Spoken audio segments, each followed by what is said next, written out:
Alright, let's dive into something that's been making the rounds lately: Donald Trump's latest golf victory and his, let's say, unique way of celebrating it.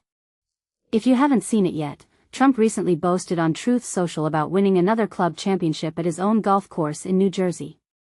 But here's the kicker: he didn't just pat himself on the back. He went full Trump, claiming he won because he has talent that his competitors lack. Personally, I think this is classic Trump, always finding a way to turn a simple win into a statement about his superiority.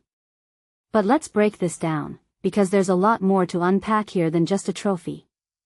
First off, Trump's post included a video of his winning shot, and he mentioned scoring a 70, which, honestly, is impressive for any golfer, let alone someone in his age bracket. But here's where it gets interesting. He also pointed out that he doesn't have much time to practice because he's focused on many other things. Now, I don't know about you, but if you take a step back and think about it, this raises a deeper question. How much of his success on the course is actually due to skill, and how much is just, well, the perks of owning the place? I mean, let's be real. When you own the golf course, you're probably not facing the same challenges as everyone else. What many people don't realize is that this dynamic completely changes the context of his talent claim. What makes this really interesting is the long-standing controversy around Trump's golf game. For years, there have been allegations of cheating, from actors like Samuel L. Jackson to professional golfers like Suzann Petterson, who reportedly said Trump cheats like hell. Even Senator Lindsey Graham, one of Trump's closest allies, seemed to hint at it during a grand jury testimony. Now, Trump denies all of this, of course, but the fact that these accusations keep coming up is, well, it's hard to ignore. In my opinion, this isn't just about golf, it's about a pattern of behavior that's become a defining trait of Trump's public persona. He's always the winner, always the best, and anyone who disagrees is just a loser.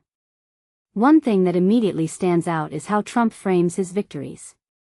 He didn't just say, "I won the tournament."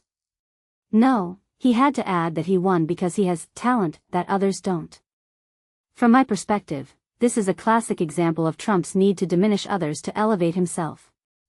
It's not enough for him to succeed, everyone else has to be inferior. And honestly, that's what this really suggests. It's less about the golf and more about the narrative he's constantly crafting around himself.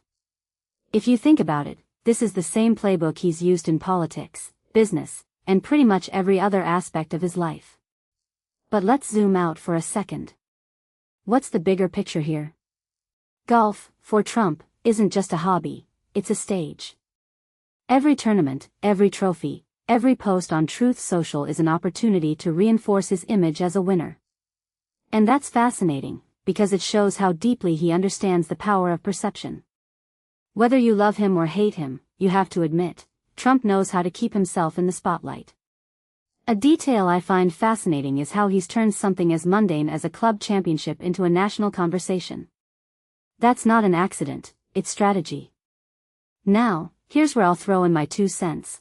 Personally, I think this whole situation is a perfect metaphor for Trump's approach to life. He plays by his own rules, he bends the narrative to suit his needs, and he never misses a chance to remind everyone that he's the best. Love it or hate it, it's undeniably effective. But it also raises a question: at what point does the narrative start to overshadow the reality? When does the talent become less about skill and more about self-promotion? So, here's my closing thought: Trump's golf victory isn't just about a trophy or a score.